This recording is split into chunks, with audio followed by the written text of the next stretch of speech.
mise au point par une entreprise du Pays Basque pour réhabiliter de façon écologique le tout à l'égout.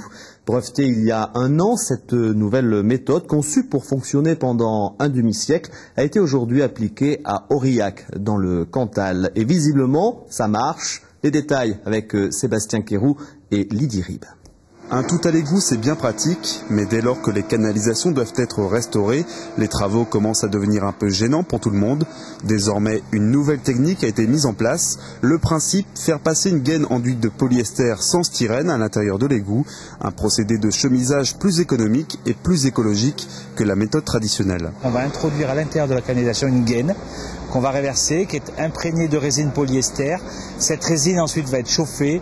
La canalisation va durcir et on va obtenir les mêmes caractéristiques mécaniques et techniques que de la canalisation en béton de départ. On va rénover une rue complète en 2 jours alors que vous avez d'autres chantiers, ici je crois sur Aurillac aussi, où ça va se passer plus sur plusieurs semaines que sur plusieurs heures.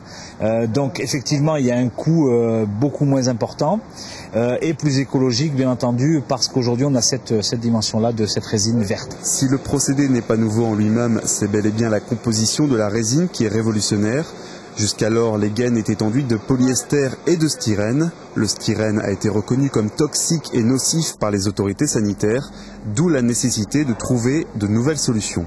Il y a eu une grande vérification de tout ce qui entre dans la composition de ce procédé de chemisage intérieur. Effectivement, c'est un procédé qui offre beaucoup d'avantages au niveau de la durée des travaux et au niveau du fait qu'il y a pratiquement plus de nuisances pour les riverains.